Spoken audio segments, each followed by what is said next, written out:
Welcome back sa ating YouTube channel, ang channel na para sa inyo na makapag-share tayo ng ating kaalaman sa naging karanasan natin sa pagre-repair at pagdi-DIY. Mayroong paggawa sa atin na Bluetooth speaker. Ang kanyang model naman, focus ko lang, Cinema SB400 subwoofer, ang kanyang brand JBL, at may kapari siya na mahabang speaker. Yan, JBL din yung kanyang brand. Ang connection ng kanyang Bluetooth speaker, i-connect natin yung kanyang mahabang speaker sa cellphone natin. At pag halimbawa na napaandar naman natin yung kanyang mahabang speaker, automatic naman na magko-connect din siya sa kanyang subwoofer. Pero yung kanyang subwoofer, hindi natin may connect dun sa cellphone natin. Bali, dadaan muna tayo sa kanyang mahabang speaker. Tapos yung mahabang speaker naman, siya naman yung magko-connect dito sa kanyang subwoofer. Bali, ganyan yung kanyang setup. Ang problema ng unit, walang power yung kanyang subwoofer, pero yung kanyang mahabang speaker naman, okay naman yan, umaandar. Ito lang talaga ang hindi umaandar. Bali, nagawa ko na to, isi-share ko na lang sa inyo kung anong paraan ang ginawa ko para mapaandar natin ulit yung kanyang subwoofer. Ganyan ang laman ng kanyang subwoofer. Ito naman yung kanyang audio, yung kanyang power supply, at mayroon siyang laman na isang speaker na malaki. Ayan o.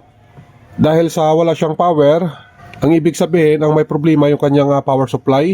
Ang problema ng kanyang power supply, putok yung kanyang MOSFET o yung kanyang IGBT. Ayan, may bakas pa siya ng putok dito sa kanyang heatsink. Ayan o, umitim na yan. At saka putok din yung kanyang fuse. Ayan yung kanyang fuse, putok yan. So ang ginawa ko na lang, nilagyan ko na lang ng jumper. Ayan. At saka yung drive niya, ayan o, yung drive niya dito na IC, 6-pin, inalis ko na rin kasi putok din yan. Mostly kasi pag nasira yung kanyang MOSFET, automatic na masisira din yung kanyang IC o yung kanyang drive. So ang ginawa ko na lang, dahil wala akong pamalit na IC na para dito, yung kanyang 6-pin, yung kanyang MOSFET naman, wala naman sanang problema yan. Marami naman tayong makuhaan, kaya lang wala tayong drive. Kaya ang ginawa ko na lang, nagpalit na lang ako ng isang buo. Nagtry ako ng 4 wires module. Ayan o, nakakabit na yan. Ganito yung karton ng ating 4 wires module, kulay blue, 5 to 24 volts. Sa paglalagay ng 4 wires module, make sure lang na maayos natin yung kanyang input ng ating primary, yung galing sa saksakan. Dadaan pa kasi dito sa 4 na diode. Kailangan i-check natin yung 4 na diode na walang sira. Yung sa akin naman, wala namang sira yung 4 na yan. Pagka sinaksa ko, nakakarating naman dito yung supply dito sa kanyang 400 volts na kapasitor. Ibig sabihin, goods na yon para sa pag-install natin ng 4 wires module. Sa pag-install naman ng 4 wires module, mayroon namang guide yung kanyang karton dito sa likuran. Bali, ang gawin lang natin, susundan natin siya para sigurado yung pagkabit natin. Yung sa akin naman, ganito lang ang ginawa ko. Yung inalisan natin ng MOSFET dito, yung tinanggal ko na shorted na, nasunog na. Yung kulay red ng ating 4 wires module, ayan o, yung kulay red na yan. Nilagay ko lang sa gitna, ayan o, sa gitna yan.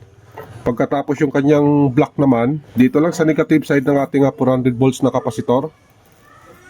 Ayan yung paa ng negative side natin. Diretso yan dyan, no, sa kulay black. So dyan nakakunik yung ating kulay black. Ganito yung itsura ng 4 wires module. Mayroon siyang dalawang feedback. Yung kanyang feedback, inalis ko yan. Nilipat ko dito sa kanyang optocoupler.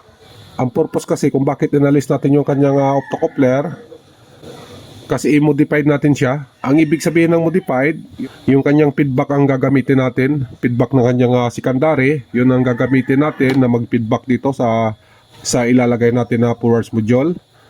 Kagaya sa ginawa ko, ayan o. Inalis ko yung optocoupler. Ayan, wala na siyang optocoupler. Ito naman yung isa, mayroon pa. Yung kinabit ko, inalis ko na yan para magamit natin yung kanyang feedback. Madali lang naman siya i-modified. Sundan nyo lang. Ayan o, yung pagkakaiba nila, ganyan o. Yan. Tapos yung nilagay natin.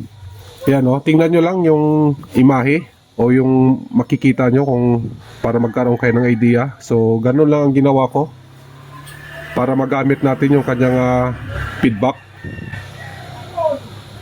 Yan, ganyan lang. Ito naman yung inalis natin dito sa nilagay natin na 4 wires module. Yung kanyang optocoupler. Reserva na lang natin, tatago natin to.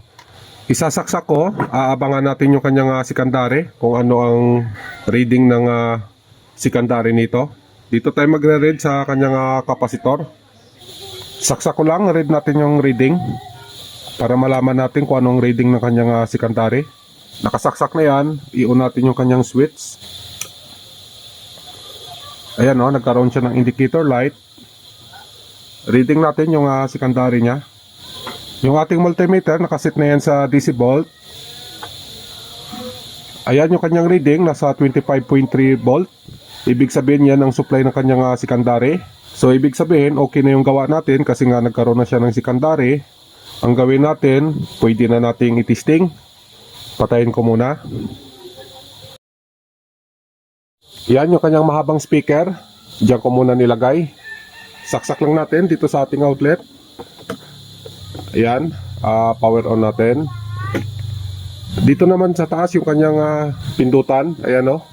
On muna natin yung kanyang pinaka power switch. Mayroon kasi siyang power switch dito sa gilid. Ayan o, on lang natin yan. Pag na-on natin, nagkaroon na siya ng indicator light, yung kanyang power. On natin yan. Ayan, nag-on na siya. Naka-bluetooth.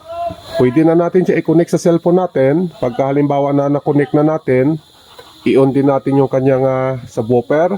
Nakasaksak na rin yan. Dun sa kabilang saksakan ko kasi nag-iisang outlet lang to dito. On natin. Ayan o. Pag halimbawa na-on na yan, at saka na-on na rin natin yung kanyang mahabang speaker, automatic magkukunik na silang dalawa. Tapos yung mahabang speaker naman, bali sa cellphone natin nakakunik. I-connect ko lang, patugtugin natin.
Okay naman yung kanyang sound at saka kanina kasi bago ko shinare sa inyo, napatugtog ko na siya ng matagal. So, applicable din pala yung ganitong 4 watts para sa ganito na unit. Kahit na audio siya, nangangailangan siya ng mataas na amperahe pero nakaya din ng ating 4 watts module. Kaya shinare ko sa inyo, baka naman makatulong na pwede maging paraan ang paglalagay ng 4 watts module. So hanggang dito lang tayo. Maraming salamat nga pala sa oras nyo. God bless sa inyong lahat. Mag-iingat kayo lagi. Bye-bye.